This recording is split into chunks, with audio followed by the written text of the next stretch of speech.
మన ముకుంద జ్యువెలరీలో republic sale flat 10% off 1VA అన్ని జ్యువెలరీ మీద నూతన బ్రాంచెస్ జూబ్లీ హిల్స్ వైజాగ్ లో అతి త్వరలో ప్రారంభం. రాష్ట్రంలో త్వరలో జరగనున్న మున్సిపల్ ఎన్నికలకు పార్టీలన్నీ సిద్ధమవుతున్నాయి. ప్రత్యర్థి పార్టీలను ఎలా మట్టుబెట్టాలో ప్రణాళికలు రచిస్తున్నాయి. క్షేత్రస్థాయిలో కార్యకర్తలతో సమావేశాలు నిర్వహిస్తూ అభిప్రాయాలు సేకరిస్తున్నాయి. గెలుపు గుర్రాల ఎంపికను చేపట్టేందుకు పార్టీలోని సీనియర్ నేతలకు బాధ్యతలను అప్పగిస్తున్నాయి. పురపోరులో అన్నింటా గెలుపు తమదేనంటూ ధీమా వ్యక్తం చేస్తున్నాయి.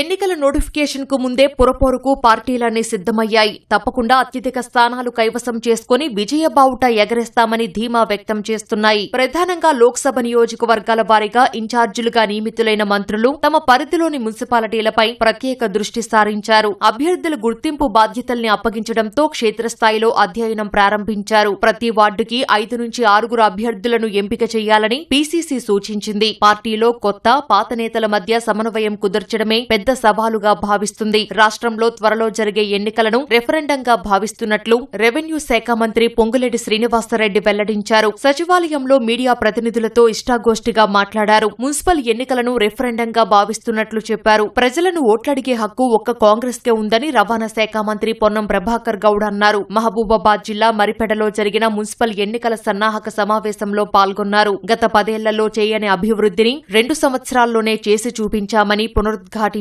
కేసముద్రం, మహబూబాబాద్ మున్సిపాలిటీలలో 170 కోట్ల రూపాయల వ్యయంతో చేపట్టే పలు అభివృద్ది పనులకు మంత్రులు సీతక్క, వాకిడి శ్రీహతితో కలిసి మంత్రి పొన్నం శంకుస్థాపన చేశారు. వాళ్ళు టీఆర్ఎస్ పార్టీ పరిస్థితి ఎమ్మెల్యే తర్వాత ఎంపీ ఓడిపోయిండ్రు, దాని తర్వాత స్థానిక సంస్థలు ఓడిపోయిండ్రు, ఉప ఎన్నికలు ఓడిపోయిండ్రు.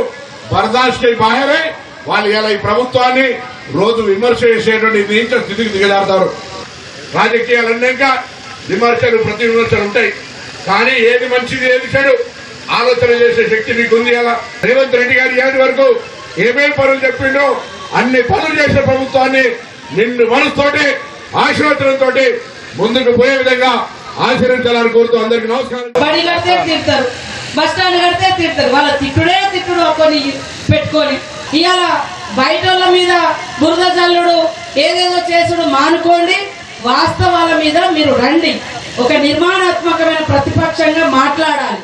పురపాలక ఎన్నికల కోసం బీఆర్ఎస్ ఇన్ఛార్జీలను నియమించింది. ఎన్నికలు జరుగుతున్న కార్పొరేషన్లు, మున్సిపాలిటీల వారీగా సమన్వయకర్తల జాబితాను పార్టీ కార్యనిర్వాహక అధ్యక్షుడు కేటీఆర్ విడుదల చేశారు. రాష్ట్ర వ్యాప్తంగా ప్రతి మున్సిపాలిటీ, కార్పొరేషన్ కి సీనియర్ నాయకుడికి ఇన్ఛార్జిగా బాధ్యతలు అప్పగించారు. ప్రజల మద్దతుతో మున్సిపల్ ఎన్నికల్లో బీఆర్ఎస్ గెలిపే లక్ష్యంగా పార్టీ శ్రేణులు పనిచేయాలని కేటీఆర్ పిలుపునిచ్చారు. జనగామ జిల్లా స్టేషన్ ఘన్పూర్లో బీఆర్ఎస్ పార్టీ ముఖ్య కార్యకర్తల సమావేశం జరిగింది. కొత్తగా ఏర్పడిన ఈ మున్సిపాలిటీ పరిధిలో 18 వార్డులను గెలిచి అధినాయకుడు కేసీఆర్ కు కానుకగా ఇవ్వాలని కార్యకర్తలకు మాజీ మంత్రి ఎర్రబెల్లి దయాకర్ రావు పిలుపునిచ్చారు. మున్సిపల్ ఎన్నికల్లో కాంగ్రెస్ బెదిరింపు ధోరణిలో వ్యవహరిస్తుందని ఎవరూ భయపడాల్సిన అవసరం లేదని రాజ్యసభ సభ్యులు వద్దిరాజు రవిచంద్ర తెలిపారు. వచ్చే అసెంబ్లీ ఎన్నికల్లో ఉమ్మడి ఖమ్మం జిల్లాలోని 10 అసెంబ్లీ స్థానాలు గెలుచుకుంటామని ధీమా వ్యక్తం చేశారు. గత 10 ఏళ్లలో పరుగులు పెట్టిన కరీంనగర్ అభివృద్ధిని కాంగ్రెస్ సర్కార్ పట్టించుకోవడం లేదని ఎమ్మెల్యే గంగుల కమలాకర్ ఆరోపించారు. రామ్నగర్ లోని మున్నూరు కాపు సంక్షేమ సంఘ భవనాన్ని ప్రారంభించిన మాజీ మంత్రి రాబోయే మున్సిపల్ ఎన్నికల్లో భారాస అభ్యర్థులను గెలిపించాలని కోరారు. నీ ముంద పెరిగిన బిడ్డలను ఆదరించండి, నీ కుటుంబానికి పనిచేసిన బిడ్డలను ఆదరించండి. ఈ బిడ్డలు మీ ఎంబడి ఎప్పటికీ కులం వెంబడే ఉంటారు తప్ప కానీ రాజకీయ స్వార్థం కోసం వచ్చిపోయేటోళ్ళు కాదు. ఈరోజు వీరికి అండగా మేముంటా. దయచేసి మీ ఆశీర్వాదాన్ని బిడ్డలకి ఇవ్వండి. మీరు గంగుల కమలాకర్ ఎట్లయితే ఆదరించారో దయచేసి వీళ్ళని గెలిపిస్తే గంగుల కమలాకర్ గెలిపించినట్టు మీ బిడ్డగా మీ బిడ్డలే ఉంటుంది. ఈరోజు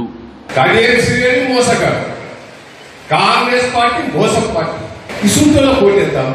కేసీఆర్ గారు ఎప్పుడైనా ఎన్నికల మేనిఫెస్టోలో హామీ ఇచ్చిందా? ఏదన్నా ఒక్కటి ఏది మాట ఇవ్వకుండా ప్రజలకు ఏది అవసరమో అది గుండెలో పెట్టుకుని చేసిన మహానుభావుడు. దయచేసి మోసం చేసే ఈ కాంగ్రెస్ పార్టీకి ఓటేయద్దు. తాము చేస్తున్న సంక్షేమ పథకాల వల్లే ప్రజలు తమను ఆశీర్వదిస్తున్నారని అధికారంలో ఉన్న కాంగ్రెస్ నేతలు చెబుతుండగా ప్రభుత్వ వైఫల్యాలపై ప్రజలు అసంతృప్తితో ఉన్నారంటూ ప్రతిపక్ష నేతలు విమర్శలు గుప్పిస్తున్నారు.